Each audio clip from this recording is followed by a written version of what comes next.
Wait, has it been a semi-positive week for Liverpool? Not a bad performance against Arsenal. Second half, exuberant, positive desire, passion. Wait, let's break the internet, UK media, and destroy everyone's mood. Thank you very much. Shit. Do you know that meme of Roy Hodgson back when he was at England? He was like, basically that's how we feel right now. It came out in the Times today that Liverpool have called the interest on the pursuit of Jude Bellingham. And this has obviously stirred Liverpool Twitter on fire. And rightly so, if it is true. Now, you could see, there's so many ways of how to take in this information, take in this, what's happening. So it's been reported that Liverpool have made a bid for Jude Bellingham at roughly at least 130 to 150 million. A huge amount of money, but is he worth it? He probably is. At that age, you can say you buy him and you're like, right, for the next 13, 14, 15 years, if he wants to stay at our club, he's going to be amazing. If everything goes well, he'll be your midfielder for the next generation, for now and for the next generation. And it's been reported that Dortmund have rejected this bid and Liverpool have called the interest of like, alright, it's taking a step back and possibly moving to other targets in the summer. Now, I'm sure that recently, in terms of our performances, Jurgen, the transfer committee, the coaching staff have had lots of talks, lots of meetings, thinking, right, we might need at least 3 new personnel in that midfield area. They've maybe looked at Fabinho and said, we thought Fabinho might still have another year or two. He might be done there, you know. Thiago's injuries, we can't trust him to play more than 1 or 2 months in a row. Henderson as well, he's now 32, 33 years old. How long can Hendo go? James Milner getting a year older. Naby Keita and Oxlade-Chamberlain looking like they'll leave Liverpool on a free. Curtis Jones, has he progressed well? Have Liverpool been playing him recently to try and get him in the shop window? To try and say, hey, we've got this player here that's playing quite a few games for Liverpool. Or does Klopp realise that Curtis Jones is the future, potentially, in 3 or 4 years' time? Let's still blood him in because he's still a young player, 22 years old, Curtis Jones. And then you got the likes of Harvey Elliott, who's been featured almost every single game. The most featured player in our team, I think, apart from Alisson or Salah. And then you got young Stefan Bajcetic, who came in December, January, was our best player for a couple months because we were shit. So, Liverpool are looking at, right, okay, we've got about 8 personnel midfielders, I think. So you've got Fabinho, Thiago, Henderson, Curtis Jones, Alex Oxlade-Chamberlain, Naby Keita, James Milner, Harvey Elliott, Stefan Bajcetic. Is that all of them? I think it's all of them. That's 9 midfielders we've got. And you're going to say half of them might be jibbed off. Milner might want to retire at the end of the season. Maybe we'll like to go for another year. If Milner is going to be your 8th choice midfielder, keep him. But then you're looking at Naby and Ox leaving. And then you're looking at Curtis Jones. Maybe a little bit like, okay, Curtis, we like, because he's having troubles as well with fitness this year, not only form.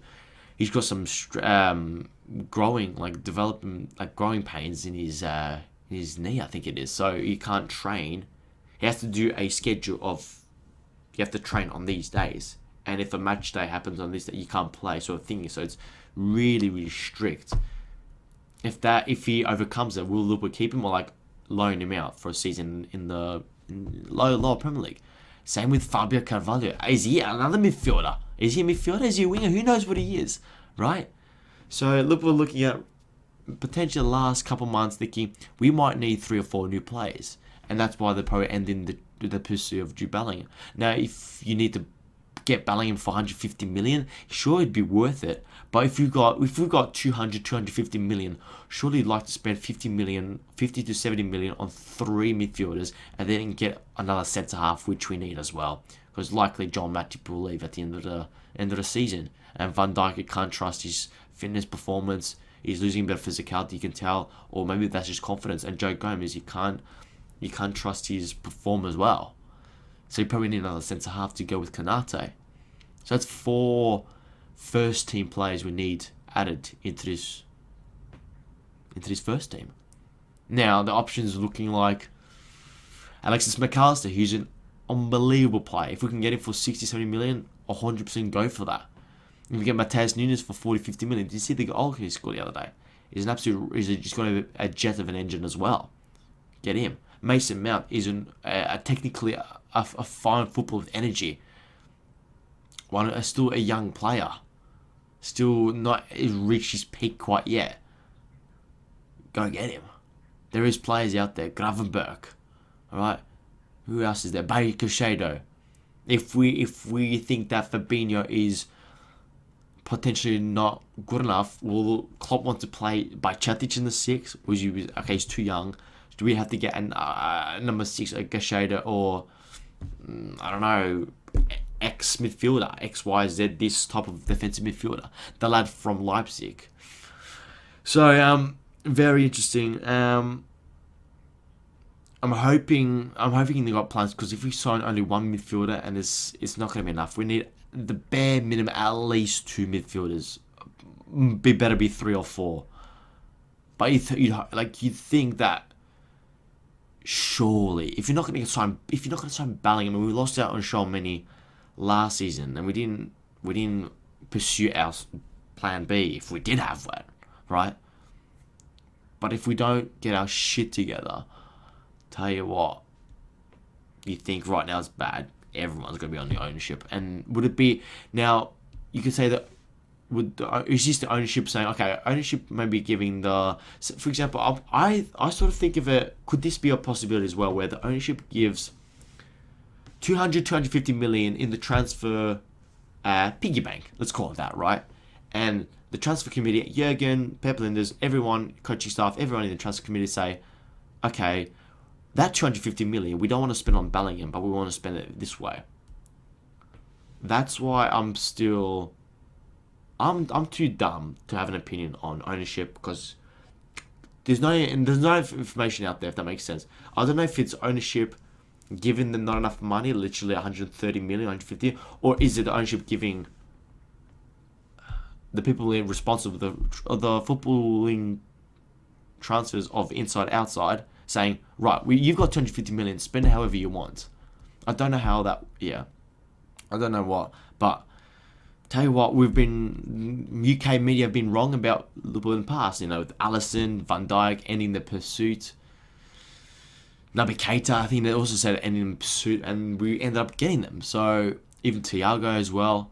So, I don't know if that's one of those things, but it feels like maybe because Jude Bellingham is probably the biggest asset that's going to move this summer, potentially. Or he might stay in Dortmund for another season.